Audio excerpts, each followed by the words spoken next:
ഉറച്ച മതനിരപേക്ഷ നിലപാട് സ്വീകരിക്കുന്നവരെ വർഗീയവാദികൾ കഠിനമായി ആക്രമിക്കുമെന്ന കാര്യത്തിൽ പുതുമയില്ല.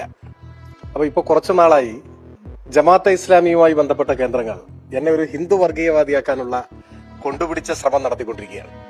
മുൻപ് RSS ഇതുപോലെ മുസ്ലിം വർഗീയതയുടെ ആളാണ് ഞാൻ എന്ന നിലയിൽ ഒരു പ്രചരണം നടത്തിയിരുന്നു.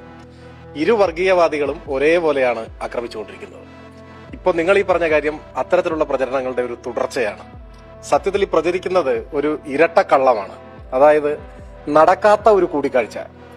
എന്നെ അയാൾ സന്ദർശിച്ചിട്ടില്ലെന്ന് മാത്രമല്ല, ഞാൻ ജീവിതത്തിൽ ഇന്നുവരെ കണ്ടിട്ടില്ലാത്ത ഒരാൾ, എനിക്ക് പരിചയം പോലും ഇല്ലാത്ത ഒരാൾ, അങ്ങനെ ഒരാൾ എനിക്ക് പരിചയം പോലും ഇല്ല, ഇന്നുവരെ കണ്ടിട്ടില്ല. അപ്പൊ അങ്ങനെ ഒരാൾ എന്നെ സന്ദർശിച്ചു എന്നൊരു കളവ് ആദ്യം പ്രചരിപ്പിക്കുക. അതിനുശേഷം ആ സന്ദർശനം, നടക്കാത്ത സന്ദർശനം, ഒരു സൗഹൃദ സന്ദർശനമായിരുന്നു എന്ന് ഞാൻ പറഞ്ഞതായി രണ്ടാമത്തെ കളവ് പ്രചരിപ്പിക്കുക. ഇത് രണ്ടും കൂടി ചേർന്നിട്ടാണ് ഇരട്ടക്കള്ളമാണ്. സാധാരണ വർഗീയവാദികൾ കള്ളമാണ് പറയുന്നതെങ്കിൽ ജമാഅത്തെ ഇസ്ലാമിയും മുസ്ലിം ലീഗിലെ ജമാഅത്ത് വിഭാഗവും ഇരട്ടക്കള്ളമാണ് പറഞ്ഞുകൊണ്ടിരിക്കുന്നത്. ആ ഇരട്ടക്കള്ളത്തെ ദേശാഭിമാനിയുടെ പേരിൽ ഒരു വ്യാജ കാർഡിലാക്കുക. അപ്പൊ മൂന്നാമത്തെ കള്ളമായി.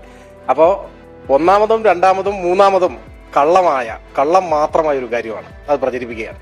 അപ്പോൾ ഇപ്പൊ പരിശോധിക്കുമ്പോഴാണ് കുറച്ചു നാളായി ദേശാഭിമാനിയുടെ പേരിൽ, ഇടയ്ക്ക് കൈരളിയുടെ ഉണ്ട് ഒക്കെ പേരിൽ വ്യാജമായ ഇത്തരം കാര്യങ്ങൾ, ഗവേഷണം നടത്തിയ കള്ളങ്ങൾ, സാധാരണ ആളുകൾ പറയുന്നതിനേക്കാൾ കുറെ കൂടി ആലോചിച്ച് ആളുകൾ വിശ്വസിക്കണം എന്ന ഉദ്ദേശത്തോടെയുള്ള തയ്യാറാക്കിയ കള്ളങ്ങൾ പ്രചരിപ്പിച്ചുകൊണ്ടിരിക്കുക. ആ വ്യാജ പ്രചരണമാണിത്.